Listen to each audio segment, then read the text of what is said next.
Bonjour et bienvenue sur Africa 24 dans cette nouvelle édition du Morning News. Voici les titres. L'élection de Mohamed Bazoum validée par la Cour constitutionnelle. Un dispositif sécuritaire a été déployé dans la capitale nigérienne aux endroits stratégiques pour empêcher d'éventuelles manifestations de l'opposition.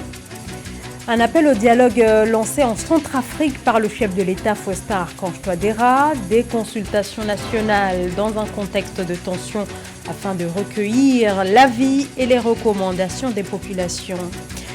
Puis, gros plan dans ce journal sur le contrat de désendettement et de développement. Le Cameroun et la France évaluent le dispositif lancé il y a 15 ans, le décryptage à suivre dans ce journal. Au Niger, la Cour constitutionnelle déclare Mohamed Bazoum du parti au pouvoir le PNDS, vainqueur du second tour de l'élection présidentielle du 21 février avec plus de 55% des suffrages. Le nouveau chef de l'État prendra ses fonctions le 2 avril. Une élection validée malgré les nombreux recours de l'opposition. Écoutez l'annonce des résultats par Bouba Mahaman, président de la Cour constitutionnelle. Annule les résultats des bureaux de vote du nombre de 113. Valide et proclame les résultats définitifs deuxième tour de l'élection présidentielle du 21 février 2021, ainsi qu'il suit. Répartition des voix par candidat.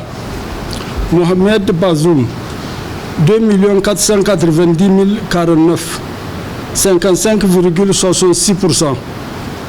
Mohamed Ousmane, 1 983 012, 44,34%.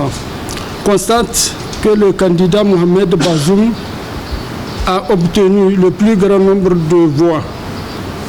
Déclare par conséquent élu président de la République du Niger, M. Mohamed Bazoum, pour un mandat de 5 ans à compter du 2 avril 2021 à 0 heure.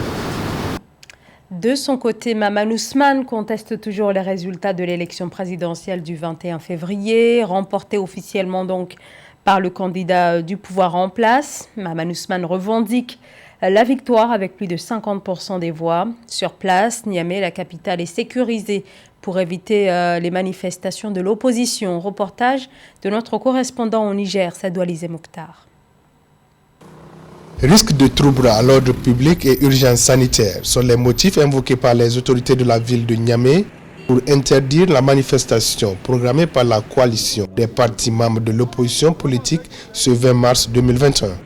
Aussitôt informée, l'opposition politique a intenté une action en référé afin d'obtenir de la justice l'annulation de la mesure d'interdiction. À l'issue d'une audience, le juge a rejeté l'action et a confirmé l'interdiction de la manifestation. Cette décision n'est ni plus ni moins qu'une négation du droit, venant s'ajouter aux multiples atteintes aux droits et libertés dans notre pays, qui nous met en face d'un véritable choix cornélien. La résignation, que nous rejetons évidemment, ou la lutte, qui est la seule option qui s'impose à nous. À travers cette manifestation, l'opposition voudrait réclamer la vérité des urnes et exiger la libération des détenus politiques au rang desquels l'opposant Hama Amadou, le général de l'armée à la retraite Momouni Brema.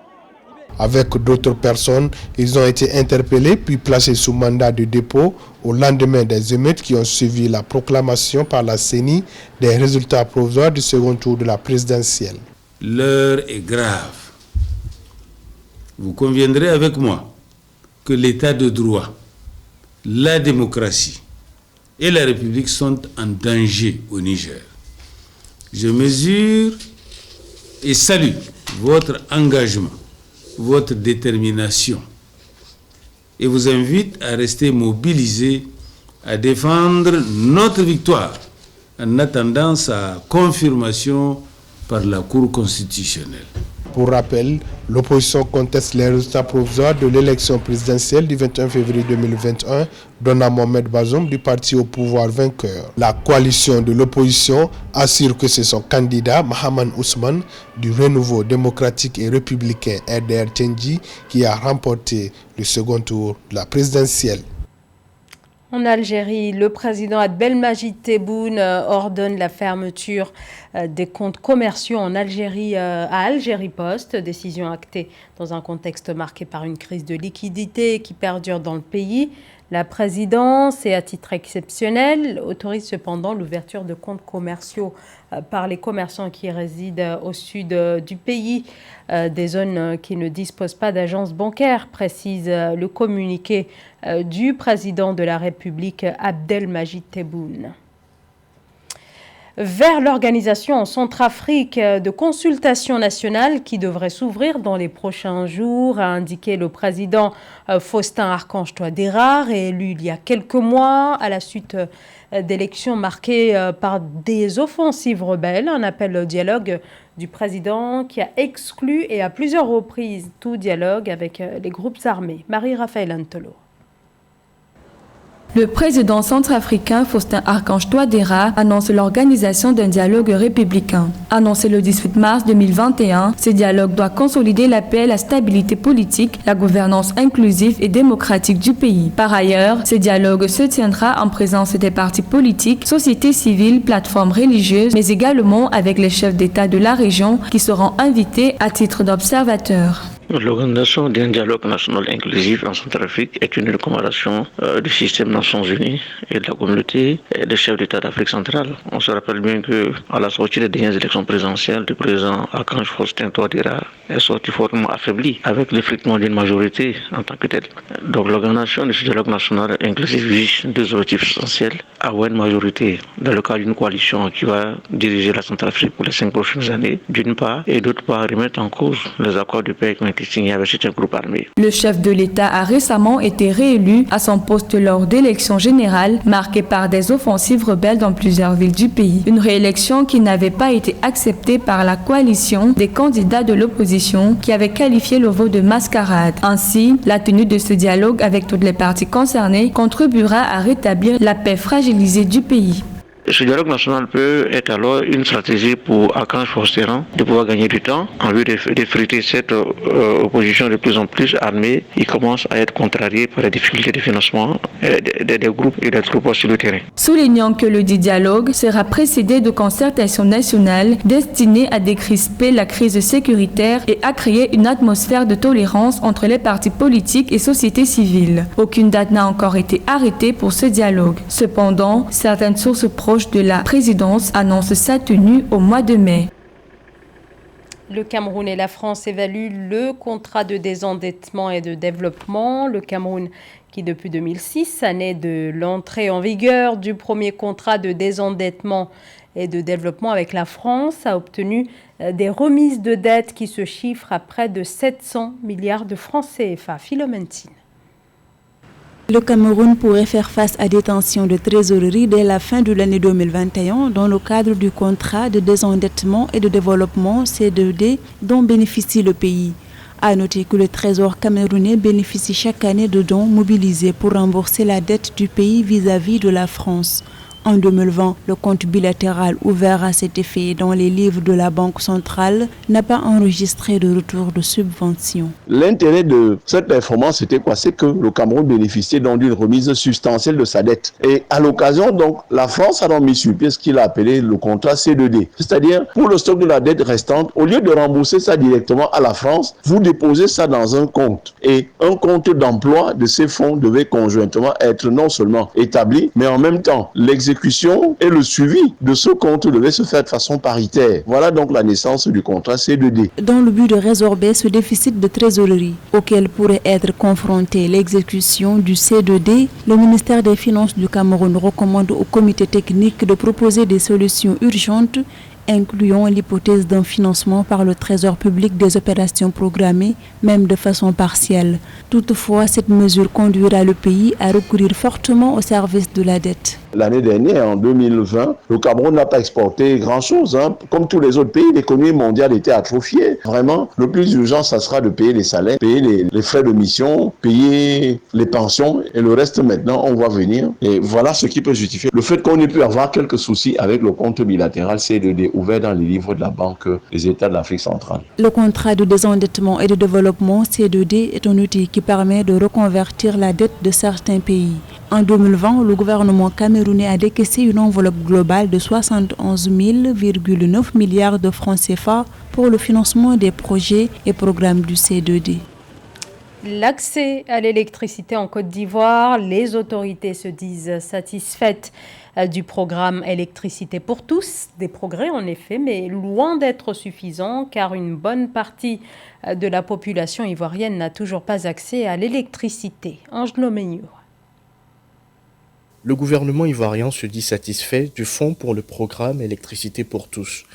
Doté d'une enveloppe de 60 milliards de francs CFA, ce fonds a été créé pour faciliter l'accès à l'énergie électrique. De manière concrète, il s'agit de permettre aux populations bénéficiaires de payer seulement 1 000 francs CFA pour le raccordement électrique au lieu des 150 000 francs CFA habituels. C'est une politique plus que généreuse, simplement parce qu'elle permet aux parents, même les plus démunis, dans le fin fond de la Côte d'Ivoire, de bénéficier de l'électricité. Quand vous prenez le taux de couverture des différentes régions de la Côte d'Ivoire et vous comparez ce taux de couverture des différentes régions de la Côte d'Ivoire avec les régimes successifs qui se sont succédés, il n'y a pas photo. 7 ans après son lancement, le fonds Électricité pour tous a donné des résultats plutôt satisfaisants. Selon la Banque mondiale, la Côte d'Ivoire couvre entièrement sa demande intérieure en énergie électrique et dégage un excédent d'environ 10% qu'elle exporte dans la sous-région. Notre pays avait pour capacité installée de production de 1200 MW. Mais ce qui a été fait en 50 ans, mais le président de la République l'a fait en 10 ans. On a multiplié par 2 notre capacité de production. Je mets quiconque au défi de dire autre chose. Avec une puissance installée de 2230 MW, la Côte d'Ivoire couvre près de 94% de sa population. Ce résultat est dû en partie à la privatisation du secteur électrique du pays. L'actualité également marquée par le décès dimanche de Nawal El Sandaoui, écrivaine d'origine égyptienne, figure de l'émancipation des femmes dans le monde arabe. Elle a traité de nombreux sujets tabous, revendiquant alors des idées largement à contre-courant de la société égyptienne conservatrice. L'Égypte qu'elle a quittée et à plusieurs reprises après avoir reçu des menaces de la part de mouvances islamistes radicales. Nawal El Sandaoui a écrit plus d'une cinquantaine d'ouvrages traduits dans une trentaine de langues dans lesquelles elle se prononce contre la polygamie, le port du voile ou encore contre l'inégalité dans le droit de succession entre hommes et femmes. Nawal El Sandaoui s'est éteinte à l'âge de 89 ans. C'est la fin de ce journal. Merci de nous avoir suivis. Dans un instant, une nouvelle édition de l'actualité sur Africa 24.